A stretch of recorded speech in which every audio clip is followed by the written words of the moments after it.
Hello and welcome to Wait, It Gets Better, the improvisational storytelling podcast, where every week a few people get together with their randomly designed and randomly drawn story elements, combine them together to make a story that you could take home to meet the parents. I'm, of course, Levi. I'm Reed. And I'm Seth. And we are here to tell you a story. What story elements did you guys have? I have wild card. Wild card. Perfect. I have history. I had happy ending. So I think that maybe Seth should go first. I think so too. Okay, so for the history, I don't know, some people out there might be kind of familiar with the idea of Catan. Like the game? Right? Yeah, like the game, Catan, the game. Yeah, okay. Okay, so kind of for that, the history of it kind of starts out much like the little story on the game kind of starts out as that, you know, all these settlers kind of come across this new land. Yeah. And so it's the idea is that this new land, this new continent that they find, there's no indigenous people. There's no, at least at this point, you know, it's just this new land full of resources. And you have these several groups of settlers that have come and, you know, start settling here. Cool. And so they all kind of branch out from, you know, kind of one point as they kind of each build their kingdoms, and they sometimes get along, sometimes don't get along, you know, much of that goes. Yeah. However, as most things progressed, they kind of separated into, let's say, three different main groups, kind of three different kingdoms, you know, maybe one kind of branched up into the mountainous regions, and another one kind of came down into the kind of the coastal plain area in between the mountains, and then the other people spread out along, you know, the kind of like the western coast or the coastal areas, but kind of all coming back down to this one central point. Right. And so they all are kind of their own separate kingdom or governance of sorts, but kind of like our own land. We're here in the United States. They kind of developed a system that kind of put a unified head kind of at the central location where all of their civilization at this place started. Right. That makes sense. And kind of, yeah. And so kind of to keep the peace of, you know, over the main majority of things, you know, there was one figurehead that then would vie for power. And sometimes he'd have, let's just say we'll just use the three primal colors. We can assign names later as we see fit. But the red, the blue, and the yellow, which is kind of fitting for how other things progress too. So you have the red, kind of the red kingdom, the blue kingdom, and the yellow kingdom. And, you know, each in turn, as they kind of bring up a kind of a ruler that goes through all the hoops and gains the trust of all the different, but when it was smaller, it was kind of easier because it was, you know, let's say a few families and, you know, then a few towns and a few cities. And then, you know, as it broke down from there. But, you know, in general, the idea is then, you know, someone from one of the clans would vie for, I guess you could say, supreme power, but it really wasn't supreme power. He was just kind of like our president, or much like maybe over in like a monarchy with a parliament. Okay. Is kind of what, maybe I'm getting some of that wrong because I'm not 100% familiar with a monarchy parliament, but the little bits that I'm going to pull from that for the idea of here. So I don't know if this kind of puts up the government system. No one had government system, did they? No, you're good. Okay. So kind of at first, you know, someone who was prominent and wise kind of vied for power, and they gained the trust, and then they were kind of, you know, set up as the king, which then had a, you know, kind of a term reign. It wasn't like a set term, but they would reign for a while with, you know, justice and righteousness and peace and whatnot. And they would, you know, do what needed to be done, you know, put down rebellions, kind of be the figurehead for everyone to turn to. But then at the parliament system was kind of the rest of the elders, the people of high standing. So this king, as they much are. So would each of these kingdoms have this kind of a king person rise up, or was that just the central? That's just the central. Okay. So over all these years, it's just kind of gotten bigger and bigger. And so you have these three main things, the red, the blue, and the yellow, right? The three primary colors. And so as each different king, as it would be, you know, of course, if you got into power, you'd favor your family and your kingdom and stuff, right? Right. And so when a king would rise from one of the three things, they would then favor their clan. So let's say you have, let's just pretend like, okay, I'm imagining, you know, like a color wheel kind of thing. And you have the three main colors here, but then in between all the colors you have where they kind of mix, right? Okay. And so what happens then is, of course, like anything, you have disputed land. So let's say if someone from the Red Kingdom is in power right now, they're going to kind of shift things around and favor giving more of these ebb and flowed lands back to the Red Kingdom or the constituents that control inside the Red Kingdom. And if the Yellow Kingdom comes to power, he's going to then kind of say, well, you know what, the duchy or the state or the province over here, this is really the yellow territory, and I'm re-putting it under this governor that's, more on this side. And so there's kind of those gray areas in between each of the kingdoms that ebb and flow a little bit, or did for a while. And then eventually you start getting where that ebbed and flowed area gets kind of bigger and more pronounced to like its own thing. So much then you have the three colors, you have red and yellow. So in between red and yellow, you kind of have this orange kingdom that starts arising. Right. And then there's ebb and flows kind of on the outskirts of, those places, and then as everything gets bigger and you get more, population finding themselves in these different areas, and they kind of ebb and flow. However, that's just, let's say, the natural order of things. As now you have, what would it be, 3, 4, 5, 6? There's like, what, 6 kingdoms then, roughly? Yeah. 6 kingdoms, and then you have your kind of small things that start to vie for power as it gets bigger in between even those, as then, like orange, like yellow can't really take over what orange now has because that's so much become its own thing. And red can't take it either because it is its own thing. If there was a huge, like civil war between two, they might be able to vie for larger chunks of it. So because of old ancient lines. Things are just getting increasingly more complex. And then you have purple and you have green. Purple between the red and blue, and green between the blue and yellow. Yeah. I'm just playing. Right. So, yeah. So then that's kind of ebbing and flowing as they're kind of expanding across this, new continent that they found in there. I would say at this point, they're pretty much, manifest destiny, sea to shining sea, right? However, the other aspect of what is developed with this is anyone can, by right of combat, take the kingship. And so if someone from the Yellow Kingdom is in the kingship and they're like 80 years old, that's not very good for them, because someone could very easily, some young 25-year-old, spry warrior, could come in and very easily take the kingship, right? And so what's set in place is, so that this term, the king could be there for his whole life, right? Yeah. But see, if he produces or assigns an heir, then that heir will take over the kingdom. And so he can have little bouts of like a dynasty, but what ends up happening is they have to almost pronounce their heir and turn the kingdom over to them fairly young, or someone could, in their old age, very easily take it away.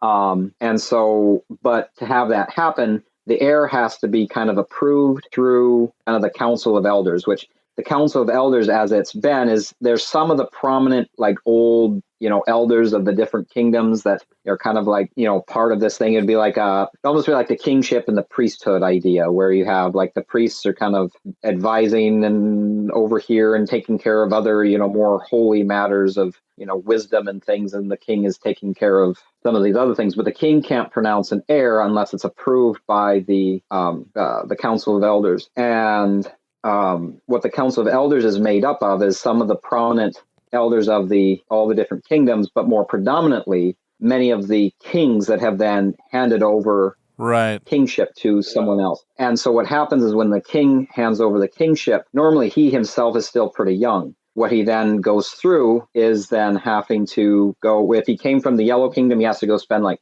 5 years living in the Blue Kingdom, and 5 years living in the Purple Kingdom, and 5 years living and all over. And really, so basically it's removing any of his attachments that he ever had to his original kingdom, so that he's like down in the dirt on the level with, let's say the common folk of all these different kingdoms. Right. And then he can step back into a role where now he's kind of, let's say, held an unbiased perspective. He's lived amongst all other kingdoms.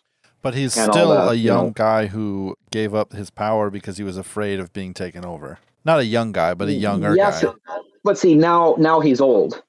Oh, because he's done the living in all the different kingdoms sort of thing. Right. So normally, like, people do this, if they gain the kingship, they'll rule for, 5, 10, 15 years. But by that time, then they're reaching their 40s, 50s, or later, depending when they took kingship. Right. And it would be an unwise thing. But then it's just kind of this is what they do. It's how they do it. Now, someone could be selfish and hold on to it, but then again, it would be unwise. And so then, they pass on. Let's see, at the same time, if the Council of Elders denies your heir 3 times, then you automatically lose kingship and you have to go. And then they have to then reassign or re-find a suitable king from amongst the people. Right. And that's kind of where we're left right now. No one is sitting on the throne. The last king has been kind of ousted for bringing 3 bad heir candidates. And so basically he's been ousted from power and he's now out on the lam. And the Council of Elders, as they would do in the situation, are now then, because they don't want to rule. They've all, again, most of them are all people who have given up rulerships of their respective, either the kingship or their respected governances, to basically then stand on this council where they can, impart wisdom and knowledge and kind of do some other things that. Right. So to be on this council, the idea is then you basically cast off any pre-attachments to your previous kingdom and really have no desire or passion to retake the throne. Because if you do, then you'll be kicked out from there. Or because that's not their place. Or you'll anymore. just be said, okay, well, here, you're the king now. It's like you have desire to do the throne stuff. Okay, you're the king. It's like, oh no, wait, I didn't want to do the highly sought after, possibly getting in trouble, people could come after me really easily position. I wanted the much more respected position of elder.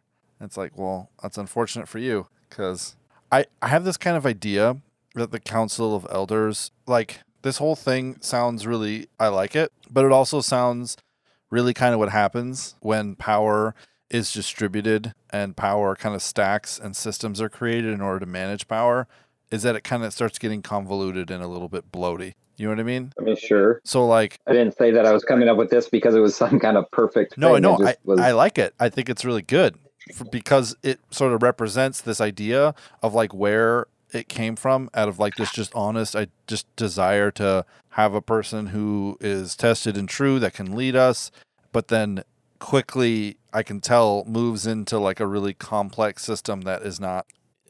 These settlers, where did they come from?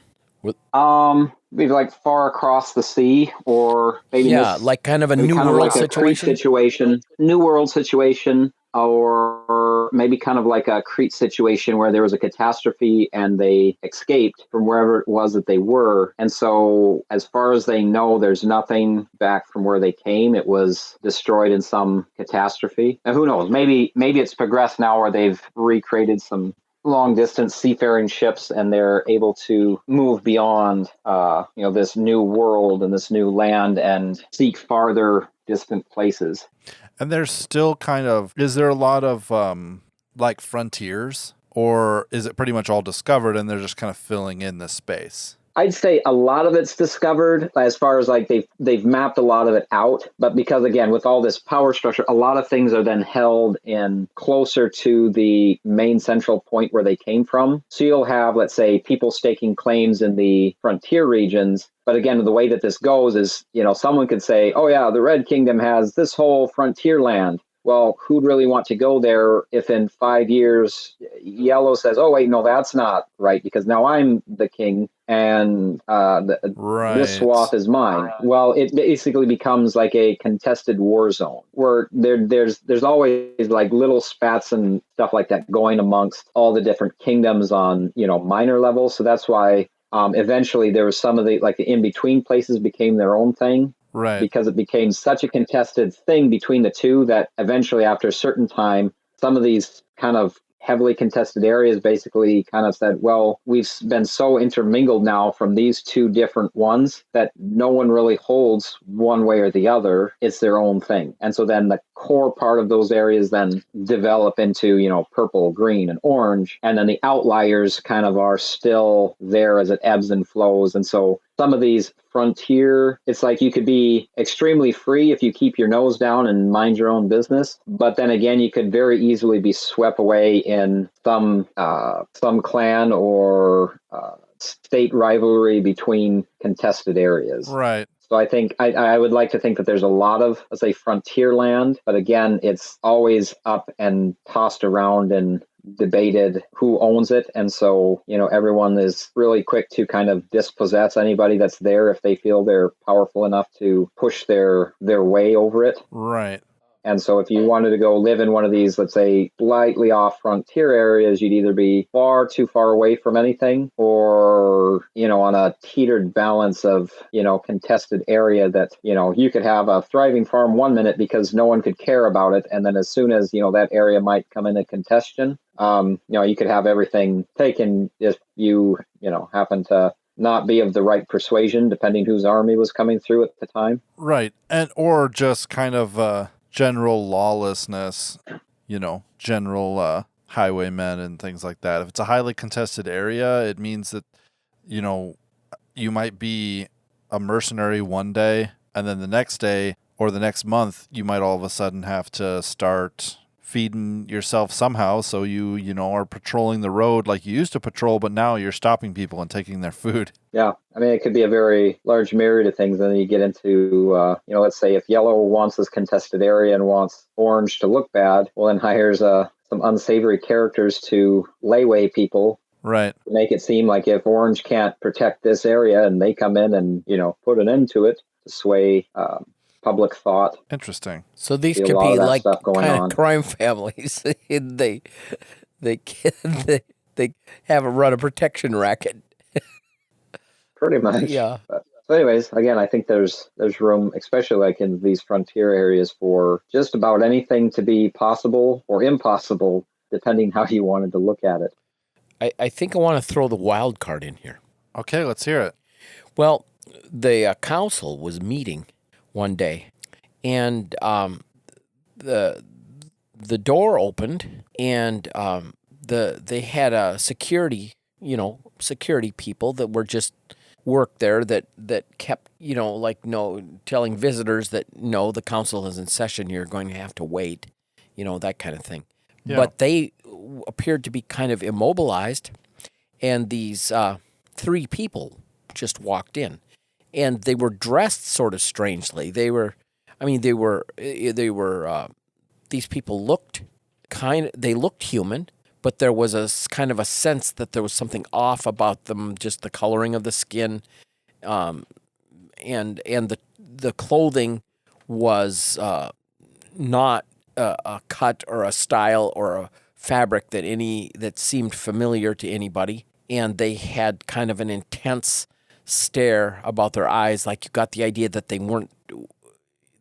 didn't blink very much, and they spoke with kind of a hollow, artificial sound to their voices, and they announced themselves as ambassadors from the senders. Ooh.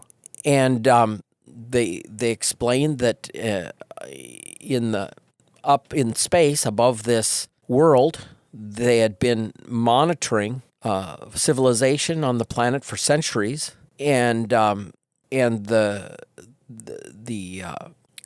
beings that had sent their ancestors to populate this planet had been just watching the development of society and whatnot, and became extremely interested at this, the adventurous, exploratory settling of this new land, and they were very much interested in watching how things were developing, and decided to send an emissary to, further document the development of society.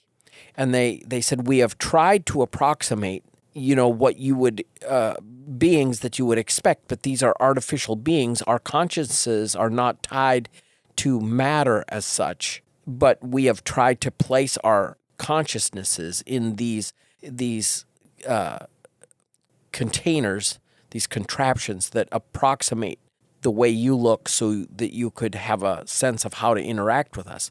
But we aren't here. We aren't here to disturb you or interrupt what you're doing. We just very much want to learn how you see your development and how things are progressing And it was like, this was sort of like out of the blue. And they say, senders, what do you mean, senders? Well, your ancestors were brought here to populate this planet. And this like wasn't part of any of their Lore or folklore. anything. Right. And so this obviously created a great deal of tension, and there were some factors on the council that wanted to keep this all secret, and the Watchers said, no, we're emissaries. We want to interact as much as possible. We're not here to scare anyone. We're not going to do anything. We have no need for any of your resources. We don't have any desire to interfere. We just want to interact and learn and grow. And they said, well, where are you from? And they said, well, they had to do a rudimentary explanation of planetary, interplanetary travel, and that they were in this, originally from this planet, and it was by a star, and they could understand what a star was, but that they had been roaming the universe and learning what they could learn and interacting with different species and making contact with those that seemed to be, developing societies. And they said, well, like, how did you get here? Well, we shipped our consciousnesses into these containers, and we've had to, they've been traveling through space for a long time now. As soon as we saw that you were settling this territory, and it's been several generations, of course, because we're a long way away, but our consciousnesses can just travel through space, and we're not bound by some of the same things, but we needed to do it this way so that you would have a frame of reference to interact with us. Right. So the Watchers are here. Well, that definitely upsets, I think, a lot of their sort of social order and stuff like that. Yeah, for sure. And I just throw it like it's ironic that they were, don't mind us, but like, yeah, we mind you because this changes everything. Yeah. Kind of the rule of unintended consequences. Right. Okay. And then, of course, there would be suspicions that there were, in fact, malevolent intentions that they were just not being forthcoming about. Right. There's always that. They always have a reason. It's like, well, why now? Yeah. Oh, wow. This works so weirdly. Kind of weirdly with my my happy ending. I don't even know. This is definitely going to have to be a multiple episode one, because we're going to need to unpack this in new and different ways. What do you think of... Okay, so maybe not the wheel. Okay, so I'm kind of thinking this is just like a little insert. I do like that having more episodes, but perhaps like an insight on why they're here. Now, maybe it's not the wheel, because obviously I would think that these people have invented the wheel much sooner than this, but perhaps they're watching, and in their own history, they developed to a certain point so many years after they invented the wheel. And so when they're watching, they found that, okay, you invented the wheel, so apparently, like we did, you'll come to this point that you'll be able to interact and understand, space travel. Right. Such and such and all these other things, because after we discovered this one discovery or made this one invention, our development went this quickly. And so perhaps there's like some weird invention like that someone has made and they've used, but they don't, maybe not use it to its full potential. And maybe so that's like maybe not the wheel, but like maybe they won't say, but maybe they say, but then they're kind of baffled. Like, we thought maybe you'd have, spacecraft by now. That's why we're here. Because they wouldn't have wanted to come to a inferior people. I was kind of thinking maybe Rick and Morty battery episode situation. You've seen Rick and Yes. Okay, I'm just gonna do a slight explanation for Reed. Spoiler alert for I think it's season 1 of Rick and Morty. But basically, Rick and Morty is a television show about Rick, who's like a genius. And Morty, his grandson, who travels with him throughout the universe and does crazy stuff. I've seen just a couple of things of it. You watched that episode with me the other night. But basically, Rick's battery that runs his ship is a little tiny universe where he's let intelligent life develop and then taught them how to generate electricity, and then they generate electricity for his battery to run his car. It's a really selfish thing to do, but I mean, it's Rick. It's you have to watch it to understand. But maybe that sort of thing. Maybe they